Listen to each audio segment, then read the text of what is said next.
Bonjour, c'est Pierre-Marie. Bienvenue dans ce nouvel épisode de votre podcast French by Ear, Fransugo no Kikitori. Un podcast qui, je l'espère, vous aide à attraper le français avec l'oreille. En tout cas, c'est mon but, vous aider à améliorer votre compréhension orale du français. J'espère que vous allez bien. Moi, ça va bien ce matin. Je viens de terminer d'ailleurs une leçon de japonais, une leçon de grammaire. Ce n'est pas mon type de leçon préférée, mais bien entendu, la grammaire, c'est important quand on étudie une langue étrangère. Et je suis sûr que vous aussi, vous étudiez la grammaire régulièrement, en tout cas, je l'espère. Alors, avant mon cours de japonais, et même encore plus tôt, avant mon petit déjeuner, il y a une activité que je fais tous les jours, pratiquement quand je me lève, et je vais faire un peu de sport, et je vais faire un peu de marche rapide, pas très loin de chez moi, puisqu'il y a en plus un endroit assez sympathique pour faire du sport, le long d'une rivière qui passe à côté d'une université. Il y a pas mal de végétation et des arbres qui sont en plus très jolis, qui commencent à être très jolis en cette saison d'automne. Donc tous les jours, je vais faire cette marche le long de cette rivière. Et bien sûr, puisque j'y vais à la même heure tous les jours, je croise grosso modo les mêmes personnes. Et dans ces personnes, il y a une personne qui m'intéresse en particulier. C'est une dame qui a peut-être comme moi environ une cinquantaine d'années. Et depuis cet été, je l'ai remarqué parce que cet été, tous les jours, elle portait un t-shirt avec sur ce t-shirt l'inscription Daily. Donc il était marqué Daily, et donc en anglais. Alors en français, on va traduire en disant tous les jours ou chaque jour. Donc tous les jours, je croisais cette dame avec son t-shirt sur lequel il était marqué tous les jours. Alors au début, ça m'a plutôt amusé. J'ai dit tiens, elle aime vraiment beaucoup ce t-shirt puisqu'elle le met tous les jours. Et récemment, donc nous sommes passés dans la saison de l'automne, et donc il fait un peu frais pour courir en t-shirt le matin à 6h du matin. Et donc, elle a mis un sweatshirt, et surprise, sur ce sweatshirt aussi, il est marqué Daily, donc tous les jours. Et là, je me suis dit, tiens, ce t-shirt a une fonction, ce t-shirt a un objectif, et je pense que cette dame met ce t-shirt parce que cette inscription Daily la motive à faire chaque jour du sport. Donc en voyant ce t-shirt, elle dit ok, daily, tous les jours, c'est l'objectif que je me suis fixé. Je vais faire mon sport tous les jours. Alors j'ai trouvé ça assez intéressant parce que des activités qu'on fait tous les jours, il y en a plusieurs. Je dirais, pour moi, il y a deux grandes catégories.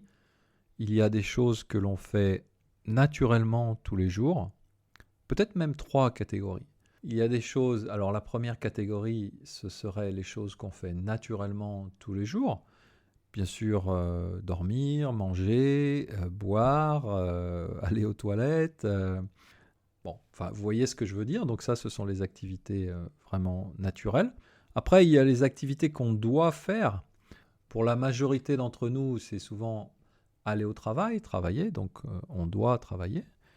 Et puis pour d'autres personnes, peut-être, ça peut être s'occuper des enfants, ça peut être s'occuper de la maison, pour les femmes au foyer par exemple. Donc 1, les choses que l'on fait naturellement, 2, les choses que l'on doit faire, et puis la troisième catégorie, peut-être la plus intéressante aujourd'hui, c'est les choses qu'on décide de faire. Et en général, les choses qu'on décide de faire tous les jours, eh bien, c'est parce qu'on a un objectif particulier et en général, un objectif à long terme. Alors, personnellement, quand je vais faire du sport tous les jours, eh bien, quel est mon objectif ? Il est tout simple, mon objectif, c'est de rester en forme et de pouvoir, profiter des plaisirs de la vie comme par exemple des bons plats, de la bonne cuisine et de temps en temps un peu de bon vin ou une bonne bière. Donc si je fais un peu de sport, je peux m'autoriser tous ces plaisirs-là sans trop avoir ce sentiment de culpabilité. Donc ça, c'est un objectif, mais bien entendu, il y en a un autre qui est très important pour moi, c'est l'étude du japonais, puisque je vis maintenant à Tokyo. Et donc ça, c'est vraiment quelque chose que j'ai décidé. Ça fait partie de mon planning chaque jour. Tous les jours, je fais du japonais. Donc tous les jours, je vais étudier des kanji. Tous les jours, je vais lire un peu de japonais. Tous les jours, je vais écouter des podcasts, parce que ça, c'est quelque chose qui vraiment marche très bien. Tous les jours, ma femme pense que je suis totalement fou. Je ne m'arrête jamais. Même le jour de Noël, même le 1er de l'an, je vais me faire au minimum mes 20 ou 30 minutes de révision de kanji dans la journée. Et donc, bien sûr, pour vous, c'est sans doute un conseil que vous avez déjà entendu, mais pour votre étude de français, si vous avez un objectif de pouvoir communiquer naturellement en français, eh bien, ça prend du temps. Ça prend du temps, il n'y a vraiment pas d'autre solution que de passer du temps. Et la meilleure façon de le faire, c'est de se créer une routine tous les jours pour, même si c'est seulement quelques minutes, étudier le français. Alors le mot routine en français, en général, il a plutôt un sens assez négatif. Par exemple, vous arrivez au travail, vous discutez ou vous rencontrez un collègue de travail le lundi matin, par exemple. Tiens, salut, comment ça va ? Ouais, moi ça va bien, et toi, quoi de neuf ? Alors on pose souvent cette question, quoi de neuf ? Et là, souvent, certaines personnes vont dire, oh, tu sais, moi, rien de spécial, c'est la routine. Et dans ce cas-là, c'est la routine, ça veut dire, en fait, je m'ennuie un peu, quoi, ou ma vie est un peu monotone.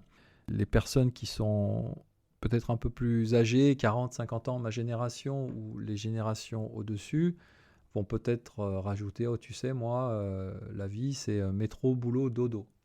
Ça veut dire, le matin, je prends le métro pour aller au boulot, c'est-à-dire au travail. Je rentre le soir et je fais dodo, c'est-à-dire je dors. Donc métro, boulot, dodo, la routine, une routine ennuyeuse. Mais comme j'ai dit tout à l'heure, il y avait les différentes catégories de choses qu'on fait tous les jours. Et la routine monotone, eh bien, c'est quand on fait simplement des choses que l'on doit faire finalement, où on est un peu obligé de les faire. Mais quand on décide d'apprendre une langue ou même d'apprendre autre chose comme le dessin, la peinture, la musique, etc., eh bien là, il est important, à mon avis, de se créer une routine, mais non pas dans le sens négatif du terme, mais là plutôt une routine joyeuse. Donc, autant que possible, trouvez des petits moments dans votre journée, même si vous travaillez, peut-être pendant votre trajet, peut-être pendant votre pause de midi, eh bien, faites un peu de français et d'une façon, idéalement, qui vous plaît, comme peut-être un film, ou peut-être écouter la radio, ou peut-être écouter un podcast comme le mien ou d'autres podcasts. Il y en a beaucoup de très sympas. Voilà, je vous invite donc à créer votre propre routine de français. Et si vous avez besoin, eh bien peut-être vous pouvez acheter un t-shirt daily ou un t-shirt marqué tous les jours. Ou simplement, il y a d'autres façons de se rappeler tout ça. Peut-être mettez un petit post-it sur votre frigo ou sur votre smartphone ou à côté de votre bol de café le matin. Mais en tout cas, faites en sorte au maximum de pouvoir tous les jours, faire un peu de français et puis vous amuser avec le français. Voilà, c'est tout pour aujourd'hui. Je vous rappelle que la transcription de ce podcast est disponible sur mon site internet frenchbyear.com. Et sur ce, je vous dis à bientôt. Mata chikai.